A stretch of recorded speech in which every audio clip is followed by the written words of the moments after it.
I never imagined that one night at a party could completely change the future of my marriage. It was supposed to be a simple evening where my wife, Rachel, and I could relax, spend time together, and reconnect after a stressful few months. I had chosen the restaurant, picked out my clothes, and even made sure she knew how much I was looking forward to the night. When we arrived, everything seemed perfect. She was laughing, talking with friends, and enjoying herself.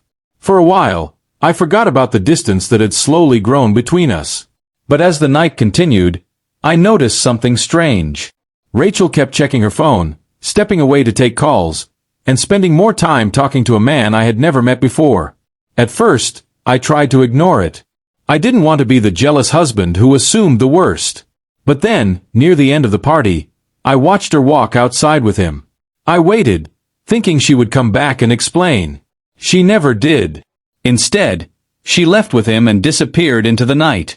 I stood outside the party venue for several minutes, hoping there was some reasonable explanation. Maybe she was upset. Maybe she needed someone to talk to. Maybe I had misunderstood what I saw. But deep down, I already knew something was wrong. I called her once. No answer. I called again. Still nothing. Then I received a short message. Don't wait up. I'll explain tomorrow. Those words hurt more than I expected. Not because she left. Not even because another man was involved. It was because she knew exactly how much it would hurt me and still chose to walk away without a conversation. On the drive home, I thought about all the moments leading up to that night. The emotional distance. The arguments over small things. The way she seemed more interested in being anywhere except home. I realized I had spent months trying to fix a problem that only I was acknowledging. That night wasn't the beginning of the problem. It was simply the first time Rachel made her choice so openly that I couldn't ignore it anymore. When I arrived home, I didn't break things, send angry messages, or try to get revenge. I simply sat in the quiet house and thought about what I wanted my future to look like. For years, I had believed that love meant holding on no matter what. But that night taught me something different. Love also requires respect. I contacted my attorney and started understanding what steps I needed to take to protect myself and handle the situation properly. I wasn't trying to hurt Rachel. I wasn't trying to punish her for one mistake. I was accepting that I couldn't force someone to value a relationship they were willing to risk. The next morning, I made a difficult decision. I changed the access to the house and followed the proper legal steps regarding our living situation. It wasn't done out of anger. It was done because I needed a clear boundary. I needed a space where I could breathe, think, and decide what came next without constantly waiting for someone who had already walked away. The next afternoon, Rachel returned home. She walked up to the door like everything would be normal. She placed her key into the lock and turned it. Nothing happened. She tried again. Still nothing. A few seconds later, my phone started ringing. I looked at the screen and saw her name. When I answered, her voice was confused and frustrated. "Why doesn't my key work?" she asked. I took a deep breath before responding. "Because things aren't the same anymore." There was silence on the other end. She expected me to be angry.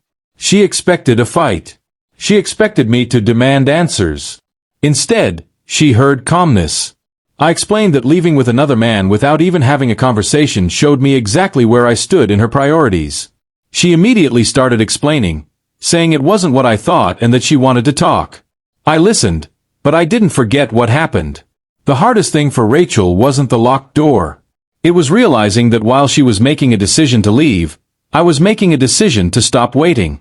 Rachel stood outside the house for several minutes, still trying to understand what had happened. She kept asking why I would make such a serious decision without talking to her first. I calmly reminded her that I had tried to talk many times before that night. I had asked if something was wrong. I had asked if she was happy. I had asked if there was something we needed to fix.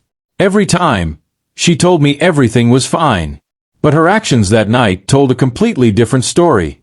She admitted she had been frustrated with our marriage and that she had allowed herself to become too close to someone else. She said leaving with him was a mistake and that she never intended for things to go this far. I listened carefully, but I told her something she didn't want to hear. A mistake is something you regret immediately. You made a choice, and choices have consequences. For the first time, she understood that I wasn't trying to punish her. I was simply accepting the reality she had created. Over the next few days, Rachel and I had several difficult conversations. She wanted to explain everything that happened at the party, but I needed more than explanations. I needed honesty. She admitted that she had been unhappy for a while but didn't know how to communicate her feelings. Instead of facing the problems between us, she looked for an escape. I told her that every marriage has difficult seasons, but abandoning your partner during those moments only creates deeper damage. We talked about the years we spent together, the memories we created, and the things that once made us happy. It was painful because there was still care between us. But caring about someone doesn't mean ignoring the ways they hurt you. Sometimes the hardest truth to accept is that two people can still have love for each other and yet reach a point where trust has been damaged too deeply. The conversation wasn't about winning or losing. It was about finally being honest about where we were. As time passed, Rachel began to understand that the locked door wasn't the real issue. The real issue was the moment she decided to walk away without considering what her choice would do to our marriage. She apologized many times and said she wished she could go back and handle things differently. I told her I believe she was sorry, but rebuilding trust takes much more than words. It takes consistent actions over time. We eventually agreed to handle our separation respectfully and avoid turning a painful situation into a bigger battle. We divided responsibilities and focused on moving forward. There were moments when I missed the person I thought I knew. There were moments when memories made me question everything. But every time I remembered that night, I reminded myself that I deserved a relationship where both people chose each other, even during difficult moments. A marriage cannot survive when one person is trying to hold it together alone. Looking back, the night of the party was the moment everything changed. Rachel thought leaving with another man would be something we could simply discuss the next day and move past. She never expected that I would quietly make a decision while she was gone.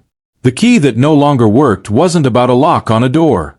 It represented a boundary I finally created after months of feeling ignored. I didn't change the situation because I hated her. I changed it because I needed to respect myself. That experience taught me that sometimes people don't realize the value of what they have until they lose the comfort of knowing it will always be there. Rachel returned home expecting the same husband who would wait, forgive, and pretend everything was okay. Instead, she found someone who had finally chosen peace over pain. And although walking away from a marriage we once dreamed about was difficult, it was also the moment I started building a life where my own happiness mattered too.